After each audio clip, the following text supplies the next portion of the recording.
with Bismillah ar-Rahman ar-Rahim.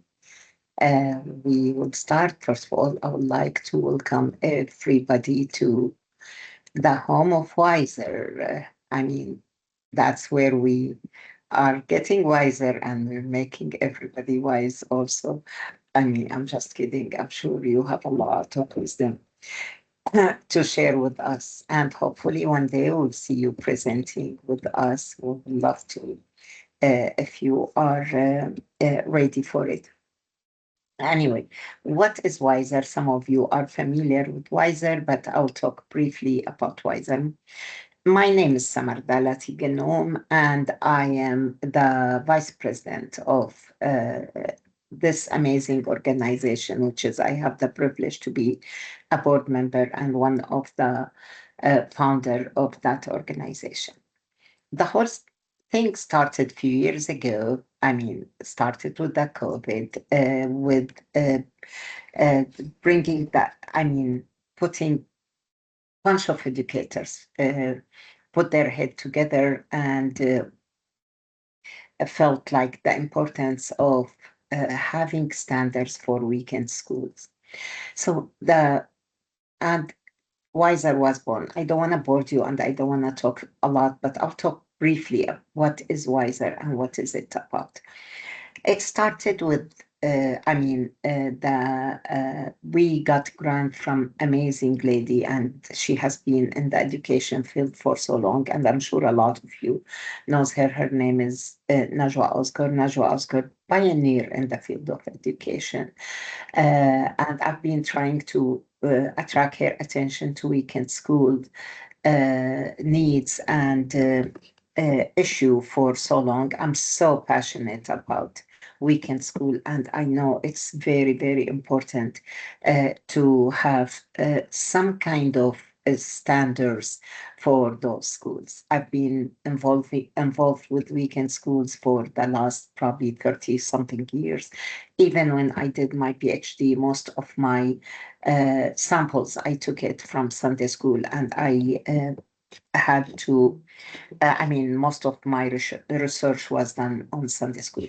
95% of our kids goes to weekend school. Only 5% can make it to full-time school. I'm not underestimating the importance of full-time school, but weekend schools are very, very important.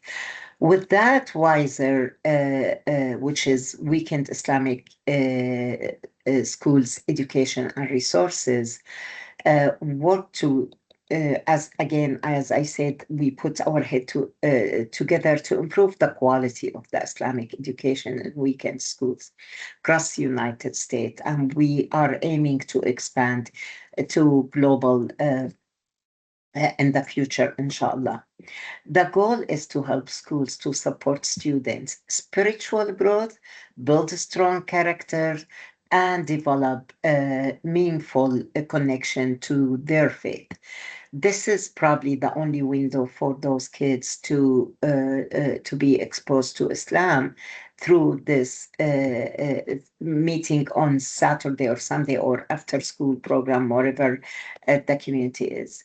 So WISERs believe that education Muslim children is shared effort between families, schools, and community. It's not really just the effort of the weekend school. It also focuses on nourishing each child spiritual growth. Nature disposition, like what we call it in Arabic fitra, while helping them to grow into confident American Muslims. The American Muslim identity is really important, grounded in their teaching of the Quran and the Sunnah, and also highlight the importance of learning Arabic so the student can connect directly with their authentic Islamic resources. To support all what I said, or to support WISER mission, WISER offers several services. One of it is teacher training, curriculum support, educational resources, counseling, and the highlight of WISER is the certification, which is our equivalent to accreditation. We are so proud of started the process of uh, accrediting to two schools so far. Through those efforts, WISER aimed to strengthen the school and the community and create a lasting high quality educational program for our future generation, and with your help we can do that, or together we can do that. So I ask you for your support by spreading the word of WISER and be part of it, or be part of our community. We invite everybody to to be part of this community.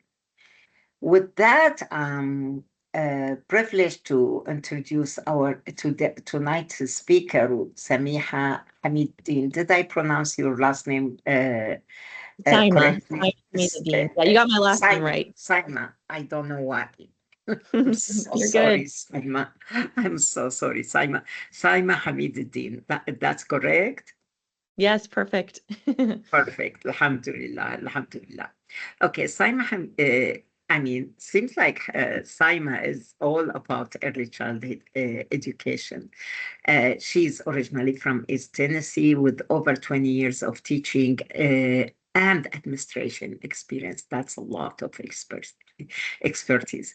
She's currently serves as a director of early childhood development program at a Noor Academy in Knoxville. Did I pronounce it right? Yes. Where Saima serves for the last 9 years. During her uh, those years in Al Noor, she taught pre-K, expanding the early childhood department while mentoring teachers in active process-driven learning and the high scope curriculum. Oh my gosh.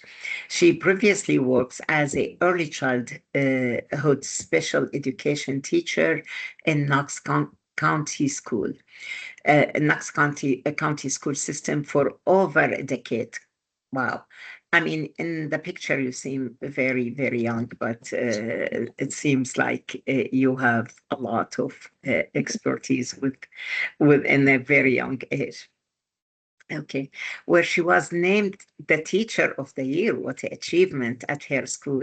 She earned both her bachelor and master degree in special education from the University of Tennessee. Saima also serves as a founding board member of Taysir Seminary for Adult Learning. She enjoy all her things early childhood, hiking, traveling, and spending time with her family. What a cool guest with a lot of honor and a lot of excitement. I introduce Saima Hameeduddin. The audience, all yours, Saima. Oh, Jazakumullahu khairan, Dr. Samar. Assalamu alaikum wa rahmatullah, everybody. Bismillah ar-Rahman ar-Rahim. Alhamdulillahi Rabbil Alameen. Wa sallallahu ala Sayyidina Muhammad wa ala alihi wa sahbihi wa sallam. Thank you so much for having me. It's an honor to be here with WISER. I've learned so much from this amazing institution. I actually feel like I need to connect you with the Weekend Islamic School here in Knoxville because I feel like Oh, there would be tremendous benefit.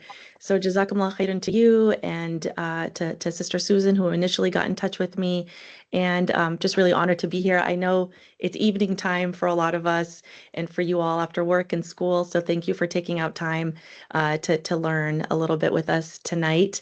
Um, Full transparency, I'm used to doing this presentation and this topic in person with students and parents and teachers. I've never done it remotely through a webinar. So I'm used to lots of like engagement and questions. And so right now there's just like a bunch of boxes. And so if you feel comfortable sharing your screen, great. If not, it's okay. But feel free to chime in, to ask questions, to raise your hand, to share a question in the chat. It will make it so much more enjoyable, I feel, for everybody instead of me just lecturing. So we'll get started, inshallah. Thank you so much for that introduction. In true teacher fashion, I wanted to just share some objectives. Let me know if you all can see the slides. We should be on slides about the objectives.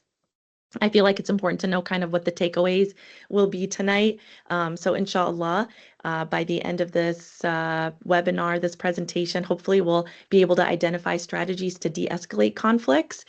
We are going to talk about 6 very specific steps of conflict resolution, but there's a little bit of work, foundational work before that, where we want to talk about, well, how can we avoid conflicts altogether, or at least de-escalate them when they do come up in our classroom? So we'll share a little bit about that.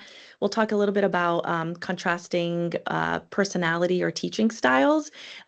It's important to sort of be self-aware. What are some of your tendencies as a teacher or as an adult with young children in terms of conflict, how to navigate that? So just a little bit of self-awareness homework. We'll talk about the importance here in a minute of just recognizing children's feelings, so that acknowledgement piece of conflict resolution. And of course, we'll discuss the 6 steps of conflict resolution. We'll talk about it. In each slide, we'll talk about a specific step and share a little bit. So these are strategies that we use in our school here in Knoxville, Tennessee at Anwar Academy with 2, 3, 4, 5-year-olds. But we also teach it to our freshman class in our high school. We also teach it to all of our teachers. And we also share it on our different boards of different Islamic institutions here in Knoxville. So depending on who you teach, this is going to be really relevant for everybody. If you all also want to just include in the chat what age group you work with. I work with young children, but this could be relevant for everybody, but it'll give me an idea because I have a lot of examples for young children. But if you work with like middle school, high schoolers, then feel free to share that in the chat and just have a better idea of the different teachers in this presentation, inshallah. So I wanted to ask you all before I go to the next slide, why are we even here? Why are we even talking about conflict resolution? What do we think is the point or benefit of facilitating conflict resolution in the classroom? Or even, is there even a point? Maybe you're here because you want to know what the point is. But if anyone wants to share in the chat or speak with your microphone, what you think some of the reasoning behind facilitating conflict resolution in the classroom is, then please feel free to put it in the chat or share. If not, we'll definitely go ahead and share the next slide. I see someone working with kids from 5 to high schoolers. That's amazing. That's quite the age gap, mashallah. That's awesome. Junior high and high school. Awesome. That's amazing, mashallah. I know some others are typing and sharing. I'll go to this slide right here. So these are some of the benefits of facilitating conflict resolution in the classroom.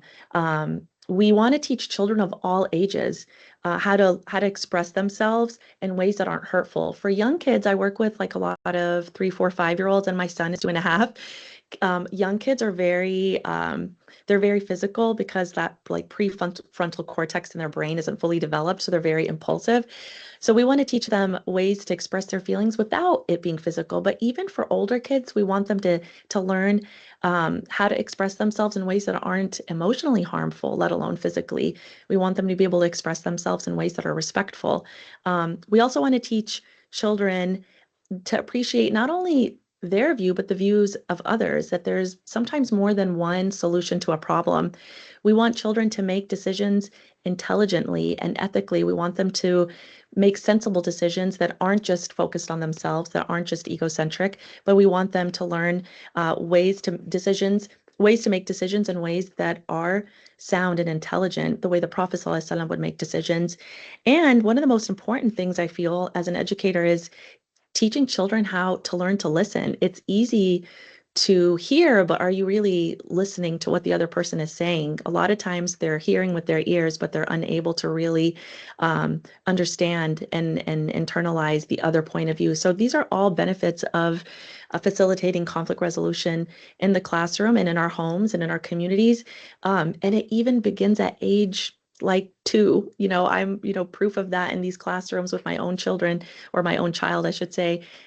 Even 1 and 2 year olds, despite how impulsive they are and that their language hasn't fully developed, you'd be surprised at how intelligent children are if you model and teach them and if you're consistent.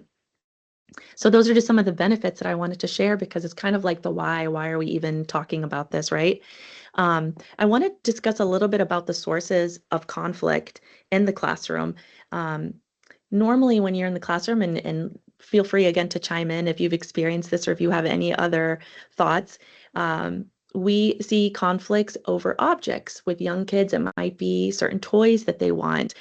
For older kids, it could be something else. It could be specific tools that they want to use in the classroom. In the real world, we see this all the time over greediness over objects and land, right? Space. With young children, you'll see like, that was my seat, or I always sit there. I want to be by the teacher. I want to be here in line. I want to sit with so and so. Privilege is another source of conflict in our classrooms. With young kids, first is a really powerful word, being first in line, or first to do this, or first to do that. We also see a lot of social conflict. So you're not my friend, or you weren't nice to me, or you didn't invite me to your birthday party. Why isn't she playing with me? And all of that kind of boils down to control. These are also the major sources of conflict, I feel, in the world, but you can definitely see it in the classroom. And oftentimes, some of our students come to the classroom with unresolved conflict, with conflicts that happened outside of the classroom, and we might not have seen really the context of that. So it might be some conflicts that weren't resolved with their parents or sibling, and they had to rush to your classroom, and it was unresolved, and you could really see that bothering the student. Maybe there's something more serious like violence or trauma, or something that's unsettling them in the home, or the community. And many times, especially for young children, they have a lot of anxiety over an impending event. It could be that dad's traveling for work, or someone in the family or a relative has passed away. And so a lot of times we see this in our classroom. So when a student comes in our care, and they're acting a little bit different, it's really important to sort of keep this in mind, that they might be carrying some stress that we didn't see prior to them arriving in the classroom. So just wanted to share a little bit about that.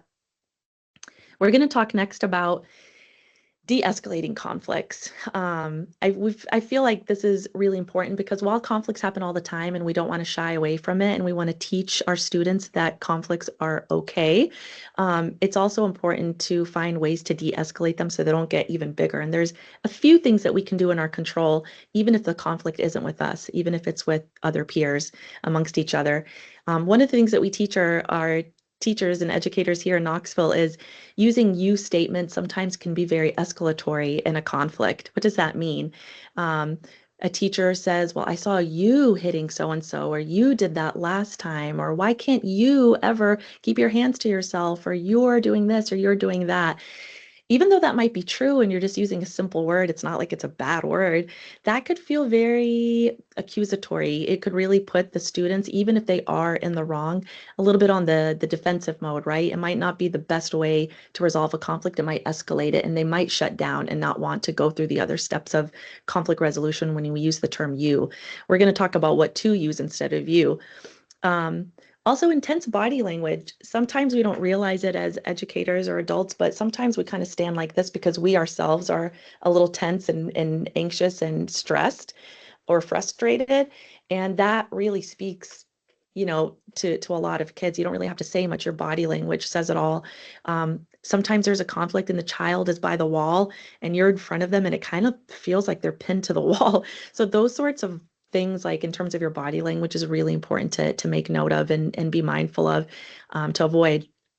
Making accusations or blaming children, that's really important too, to avoid, because that can really escalate a conflict.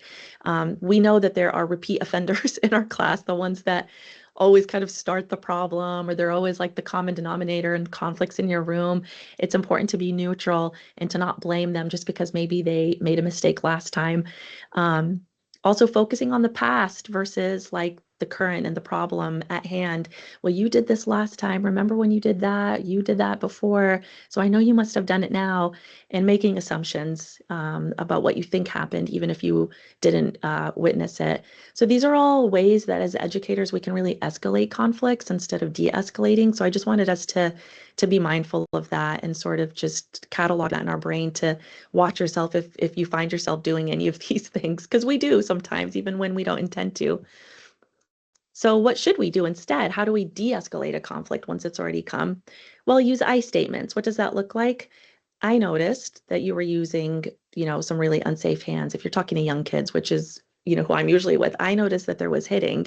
That made me really, really worried. That's not okay. It's not that we're trying to sugarcoat things. It's just that we're just trying to de-escalate an already, tense situation. So use I statements instead. I saw this. I noticed this. Using more gentle body language. So, if you've got young kids, it's important to sort of get on their eye level, maybe lean down or sit down with them, maybe not cross your arms. Maybe you get against the wall as the teacher and have children have a more open space. All of that is sort of nonverbal communication that can really make a child feel a little bit more comfortable engaging in this conflict with you, or you facilitating a conflict, I should say. It's important to focus on the present and the future, not, well, remember what happened last time, remember this, remember that. Focus on the present and the future in terms of resolving that conflict, and focus on children's needs and interests. It's not necessarily about what you want in that moment. If you see a child very escalated, it's just important to make them feel comfortable, not necessarily what you want in that moment. And of course, listen carefully to both sides. It's easy for us as educators and teachers. We kind of know the kids really well. A lot of times in weekend Islamic schools, we know their families, we're a community, and we sort of already have in our brain what's going to happen or what has happened. But it's important to listen to both sides if there's a conflict with multiple children. So those are just a few things to sort of de-escalate when a conflict does occur in our classroom. I'm going to move on. So sometimes I share a lot of information if I'm going too fast. Dr. Samar or any of the participants, feel free to slow me down, inshallah. We're going to talk next a little bit about Great. we're going to talk about some contrasting methodologies and personality styles. So as people, as parents, as adults, and especially as educators, we all kind of fit into one of these categories, one more than the other. We might do all of them, but we fit to one more than the other. And we've kind of categorized it into these animals just to make it a little bit more concrete and interesting. We've got the turtle. You can imagine what that personality style might be, the shark, and the owl. So as I just go through these, it's just a exercise in self-awareness, because when we are practicing conflict resolution, it's kind of important to know what you lean towards. Are you someone that really likes order in your classroom? Do you value building relationships with kids? Do you value completing the curriculum? It's just sort of important to make note of that, because it'll make the steps easier. So let's talk real quick about the turtle. Just as the turtle seems, the turtle, what does a turtle do in a conflict? They hide in their shell to avoid conflict. Well, people can be like that too. I know we all have been in there where we sort of just want to avoid conflict because it's just too much trouble and it makes us uncomfortable. So turtle personalities, they manage conflicts by simply avoiding the conflict, right? Let's talk a little bit about, let me put those three in there. In the times of stress, in times of difficulty, they'll usually withdraw or retreat. And they generally believe that there's just no point, it's impossible to resolve a conflict. So what's the point? Let's just hide. And we call that, for any educators who are familiar with this, we call that a laissez-faire climate, right? Let me put all these up here. We call that a laissez-faire climate. And that is basically when students are mainly in control most of the time. It's kind of like a free-for-all, but there is a teacher there is an adult there who's providing supervision, who's responding to needs and requests, who's offering information in terms of curriculum. And anytime things get out of hand, they'll be there to restore order. But when there's a conflict, they generally would just gloss it over. They just really believe that, you know, relationships are just really stressful when there's a conflict, and it's just better to avoid them, right? And a lot of the curriculum content solely comes from the students' interests and play, right? So we call that a laissez-faire climate if you have a turtle personality. We have some parents like this too. It's not just teachers. In general, you just kind of, your fitra might just be someone that avoids conflict because it makes us uncomfortable, right? And that's fair. Let's talk a little bit about the advantages and disadvantages of that. And again, if anyone wants to chime in, please let me know what you think. So what are some of the advantages? Because believe it or not, there's some advantages to being a turtle personality, especially in the classroom. Can anyone in the chat or even with your microphone share what some of the advantages of having this sort of methodology in your classroom, what that might be?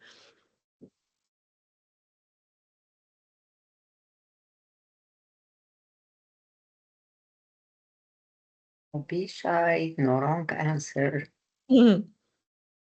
What about you, Dr. Samar? What do you think might be a benefit? Okay, so someone, Brother Azim said a calmer, brother or sister Azim said a calmer classroom. Okay. Definitely. Sometimes, because Calm sometimes and talking about rel- conflict can make people uncomfortable and might cause a little bit more like escalatory feelings, right? Mhm. Creating safe space, I would say. I mean, when you're a turtle, you're giving the opportunity for others to feel safe. Right, right. Creating a safer classroom culture, calmer classroom. I have one other person that's typing, so I'll just let them type and then I'll share some of the points here that you all mentioned as well. There's also some disadvantages of being a turtle, which might be obvious that we'll also discuss.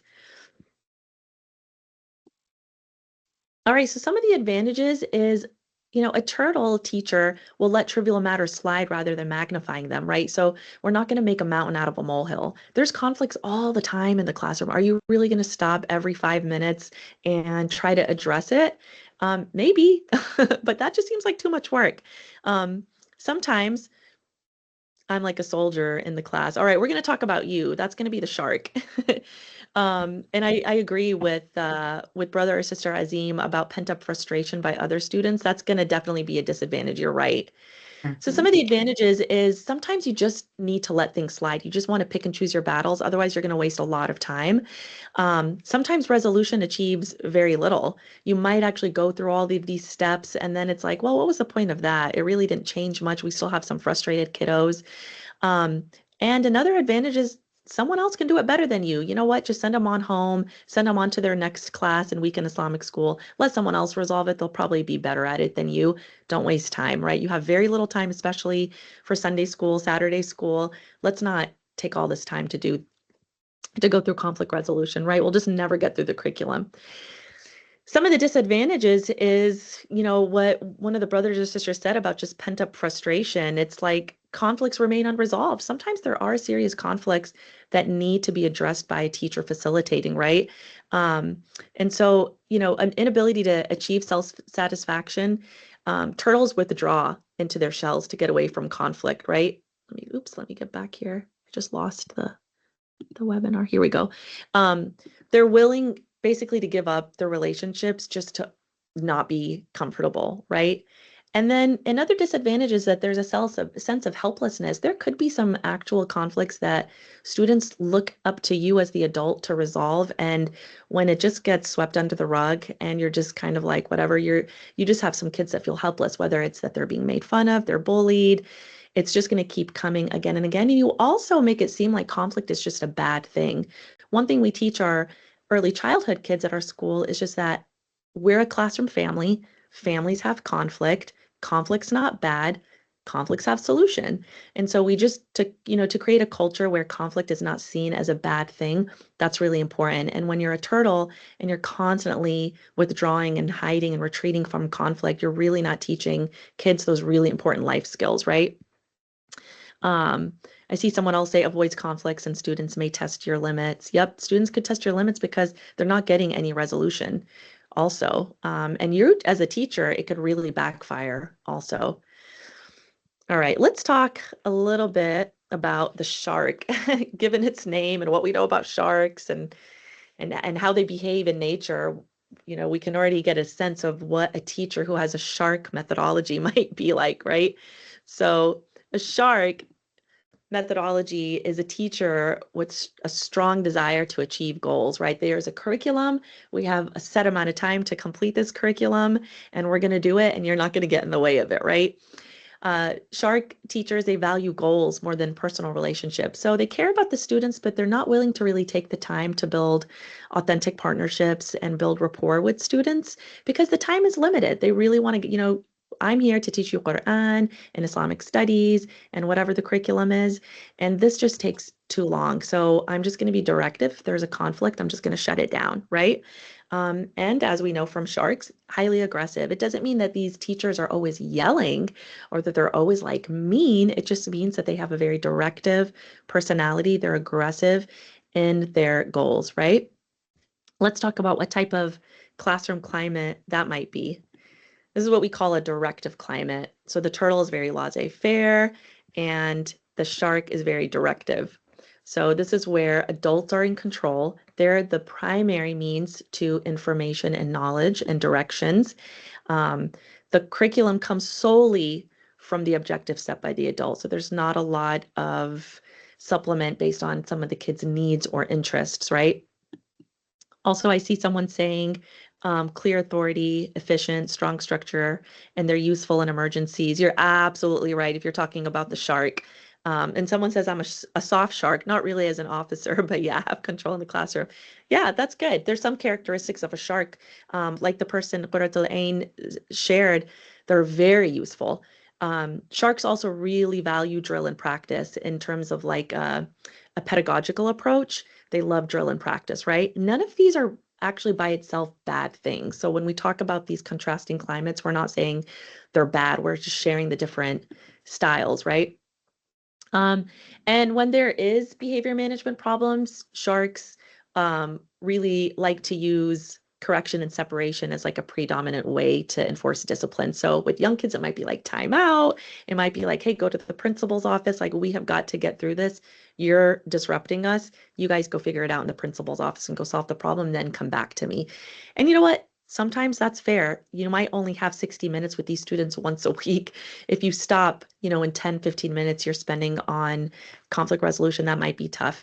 In the full-time school, we are obviously with them for 8 hours, so it makes sense to really kind of take the time out. But maybe in Islamic week in Islamic school, that's just not really reasonable, right?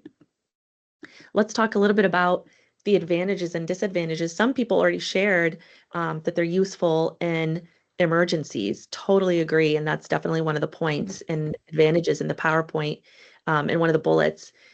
Less disturbing in the class. Yeah, you're not constantly starting and stopping. Less disruption. Totally agree. Those are some very clear advantages of having this sort of methodology. Anyone else? Any disadvantages that you might think of if you are a shark?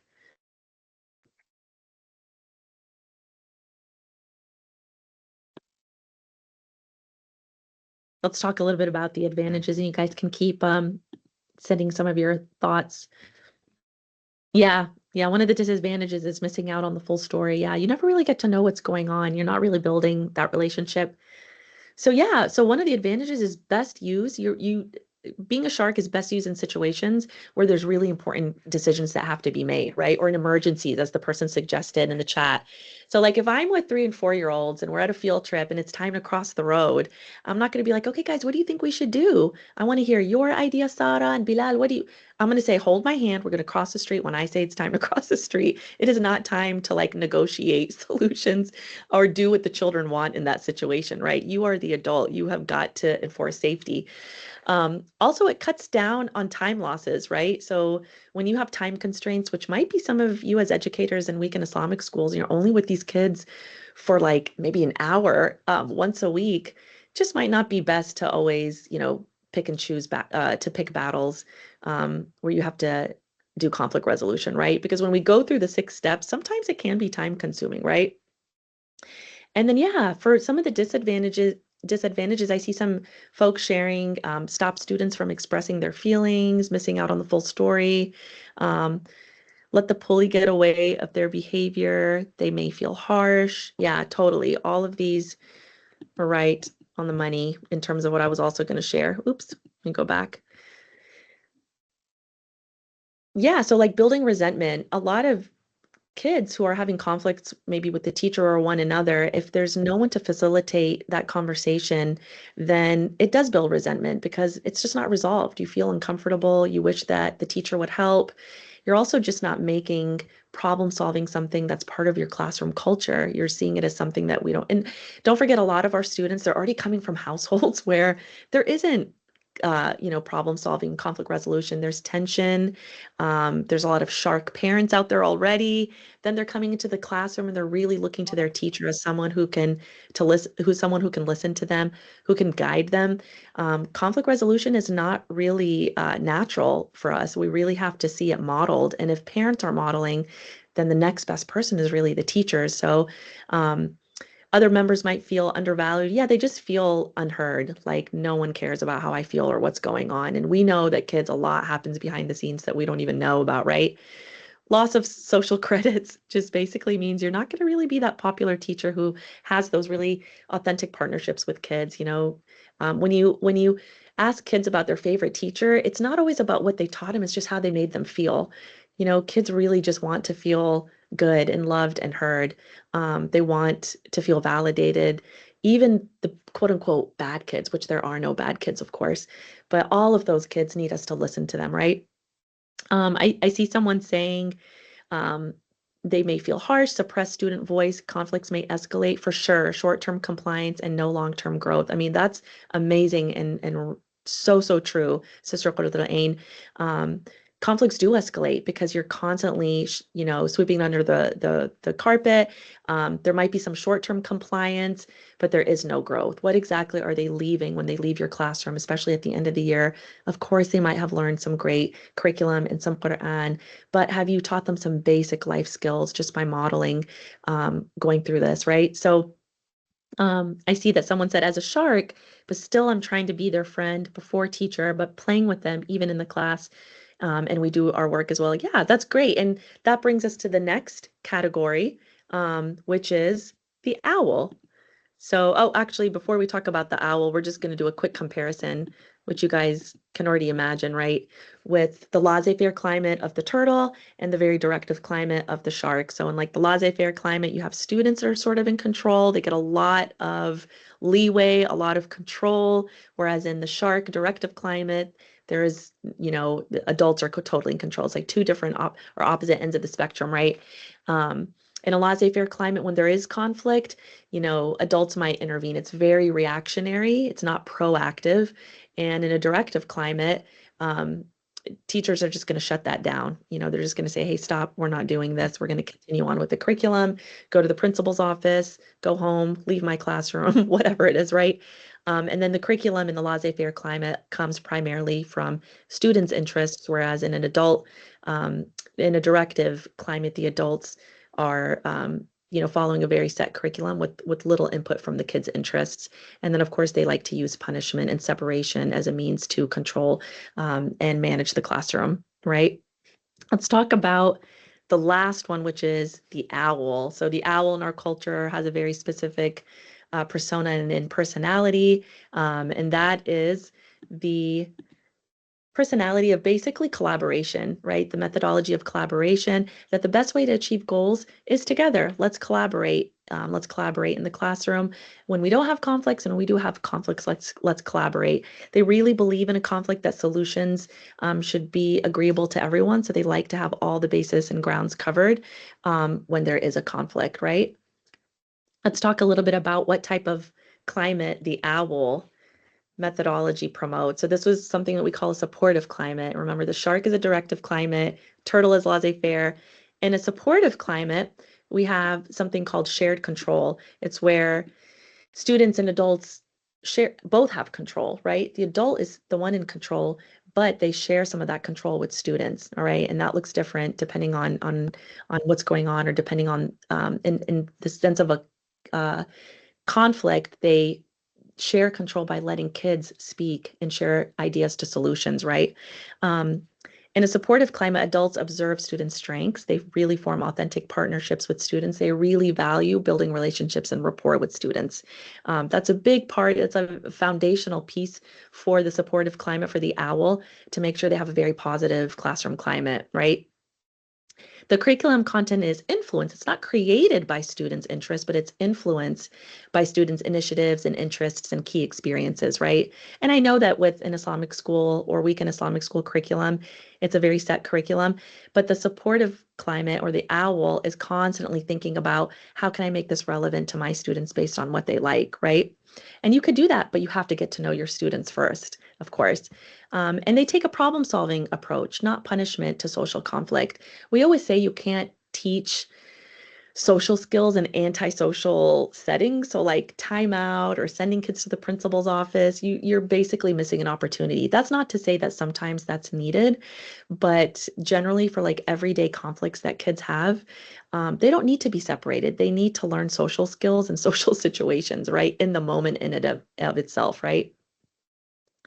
Um, and that's really all I have for the OWL. So the point is that like it's not that the shark is bad or the turtle's bad. You have to be an OWL at all times. We're actually all three of these, maybe throughout the day, or throughout the week, or throughout your time with these students. But it's important just to be self-aware that which tendency do you lean more towards? Are you more of a shark? If you're more of a shark, try to take on some of the characteristics of the OWL. Try to give your students a little bit more control, right? If you're more of a turtle, then maybe it's time to go a little bit on the other spectrum and create a positive climate where you are talking about conflict with the students and not making it seem like it's such a bad thing. So these are all needed at different times, but it's just important to kind of see where you tend to lean and do your best to take more of the supportive climate of the OWL. At least that's what we try to do in our school when we're with the kids all day long. We just feel like if you're with the kids for 8 hours and you're always a shark or you're always a turtle, you're not going to have the best results, right? And the point of being an OWL also is that it mitigates and minimizes problems in your classroom. The whole point is like conflicts aren't bad, but what can we do to mitigate the number of conflicts that we have? And that's definitely going to be to have a supportive classroom culture and climate. Any questions about that? I really appreciate the feedback. The turtle's too slow in the class. The shark looks like a lot of words, talking too much, and the owl is open eyes and mind. Yeah, they're all great and they all are needed at different times. And it's hard to maybe always be the owl also. I think Uh, that our example is opportunity for the student to be the problem solver. It's like the opportunity to be in win-win situation. If you are in this situation, how can you solve it where you have some gain from the conflict? mm-hmm, I mm-hmm, mean, absolutely. this is a skill I think I mean, at least I do in my classroom, reinforce it. Uh, if you are in the position of the other child, or if you are in my position, what would you do? What's the consequence? And how would you solve the problem? Is it going to be lose-lose situation where everybody will leave sad and lost something? Or how can we create or make it flip it to be win-win situation? Yeah, absolutely. Yeah, that's great feedback, Dr. Samar. Thank you. I also see Sister Hella saying, I believe in self-discipline, let them involved in solving the conflict. And we'll talk about this. We teach these. I'm going to go ahead and show you the next slide because I'm just putting all the 6 steps up at once. If you want to write it down or take a screenshot. And then in the next slides, we'll talk about each step. But these steps that you see in front of you, we implement this with our toddlers. We start at our school now at age 2. We used to start even earlier at 18 months. But we actually do this. And then as a special education teacher, I also practice these steps with my kids that were nonverbal, that might have been on the autism spectrum. So there's a lot of different ways that you can implement this for all types of learners and all ages. So it's kind of amazing, mashallah, like our kids are actually very capable. So when you look at these 6 steps and you're like, I don't think my kids can do this, or, I don't think my families are going to appreciate this.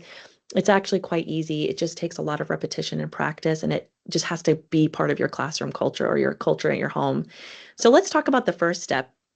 Approach calmly, stopping any hurtful actions. Let me go to the next slide. Um, so what does approach calmly mean? Sometimes there's a conflict in your classroom or in your home, and it's already loud. It's escalating because there might be yelling or raising voices with young kids. Sometimes it's like grabbing things or pushing each other. It's so important in order for us to de-escalate, for us to approach calmly. A shark kind of just like gets in and like grabs the toy and says, if you guys can't share, I'm just gonna like put this away. But an owl methodology is going to approach calmly, stopping any harmful action. If there's any hitting or anything like that, if there's yelling, you are the calm basically, because that's your kids, your students are going to absorb that. You want to be aware of your body language, like we talked about before, sometimes crossing your arms. You want to make sure that if the kids are sitting or if they're tiny little preschoolers, that you're getting on their level. All of this is part of approaching calmly. Also, be neutral when you're about to get involved in a conflict in your classroom or in your home.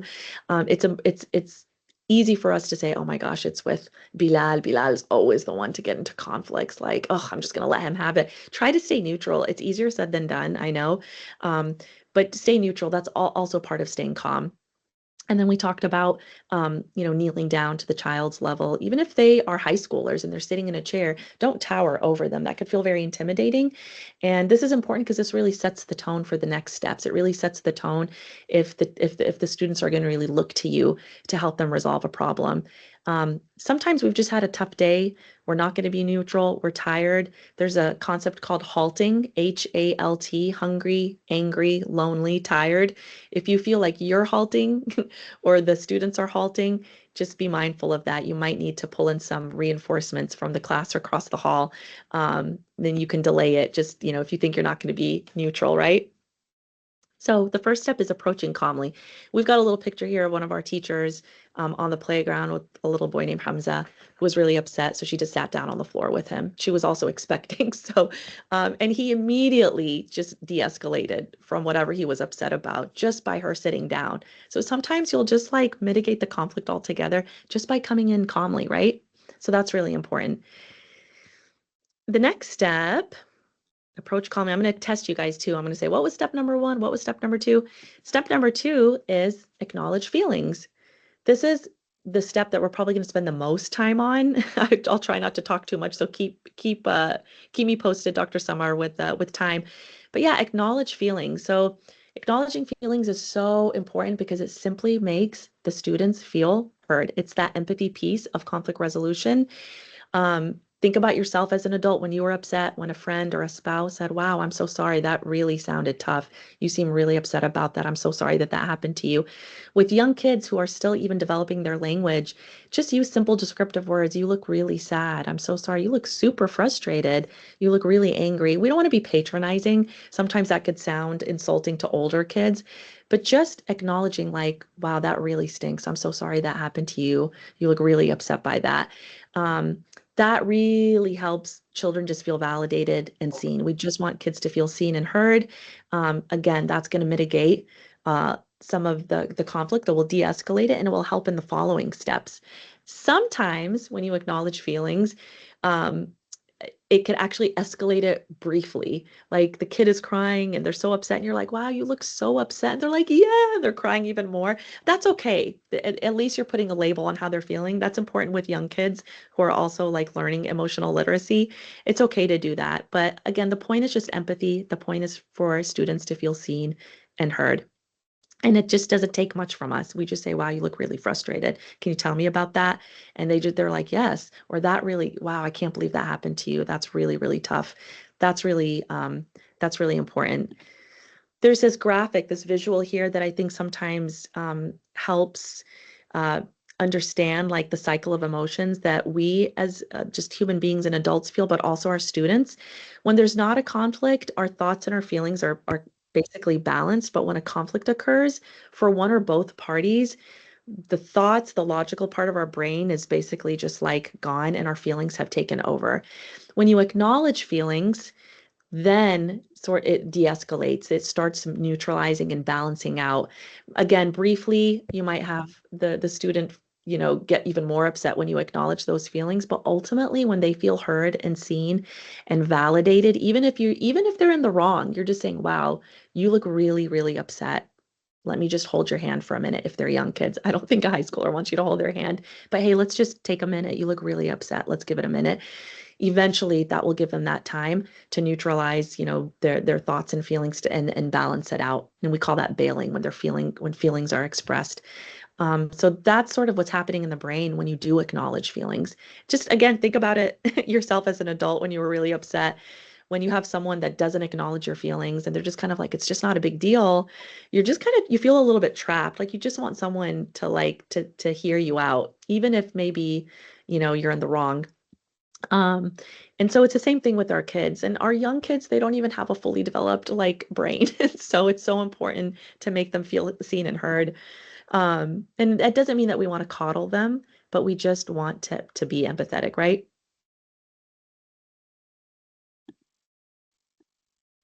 This is something that I think, oops, I don't know why the other one didn't come up. This is something that we might have said. This is something that might have been said to us. Um, this is when you don't acknowledge. You really need to get over it and move on. It's not that big of a deal. Why are you so emotional? We feel that way, I'm sure, as teachers and as parents, right? And that's okay. If you say that, sometimes it's not the end of the world. But if we're always approaching conflict or whenever our students and kids are upset, we're always sort of just, brushing them off and just saying it's really not a big deal. It is to them, and it doesn't mean that you're going to have a solution that might be amenable to them, but just acknowledging that, you know what, that is something that's making them upset. That could really go a long way.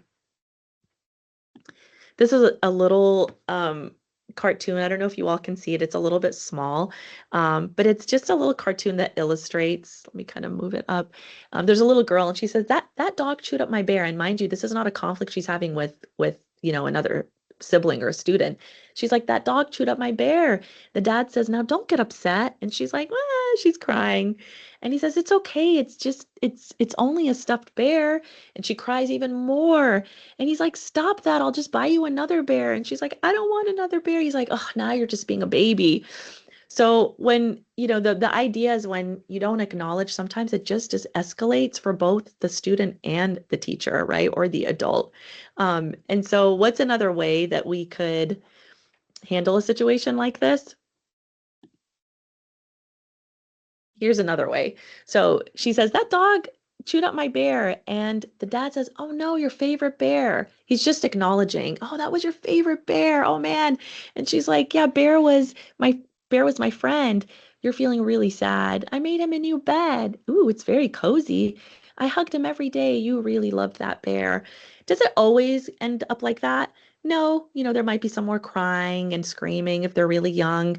But the idea is that you don't have to resolve it by getting the child another bear. You don't need a quick fix. Sometimes acknowledging that child's feelings takes care of it. You actually don't even need to go to the next steps. So that's the idea is when you acknowledge it, it de-escalates, it makes children feel heard, and it will make your job as a parent or as a teacher much easier, right? They just feel understood and they feel heard and they feel reassured. So before we go to the next step, does anybody remember the first step in conflict 3 minutes. resolution? You have 3 minutes. Okay, thank you. So we've got approach calmly, and then we have acknowledge feelings. And then the next step is gather information. When we gather information, we want to ask what questions instead of why. Sometimes why is too abstract for young kids, but even for older students, sometimes the why isn't important. You just want to get the information, gathering information, not gathering the intent, not gathering, what their intention or motive was. Just ask why, what questions. It looks like there's a problem. What's the problem? What happened? Period. It's pretty easy. What happened? I'll go a little bit quicker. The next step is just restate the problem. Okay, so the problem is you really wanted that toy and Bilal really wanted it and you both want it and there's only one. Is that the problem? Okay, that's what I thought I heard, right? And you want to restate it sometimes by reframing any hurtful words because when the children tell you the problem, they might say in a way that's a little inappropriate. They might say, well, so and so was really mean. So you say, oh, you were really hurt that, that Sarah said something to you that was not very kind. Is that what I'm hearing? So you want to restate the problem, right? So gather information and then restate the problem. Okay, let's go to step 5 since we only have a couple of minutes. Ask for solutions. Choose one together. This is hard, especially for young kids who don't have a lot of solutions in their toolbox. In our school, we teach them, from the beginning of the school year, and you could do this as a week in Islamic school teacher at the beginning of the semester. Like, here are some solutions to everyday problems, and you can discuss that. It might be sharing, taking turns, whatever it is, depending on the age. But you want to encourage ideas for solutions for kids that are nonverbal or who are really young. You might be their language. You might model that. Sometimes they're still in their feelings, kids, and they aren't ready to give you solutions. You're always going to have those other kids that witness the problem. They'll be like, oh, you can get a timer. Oh, why don't you just take turns or you can play with me?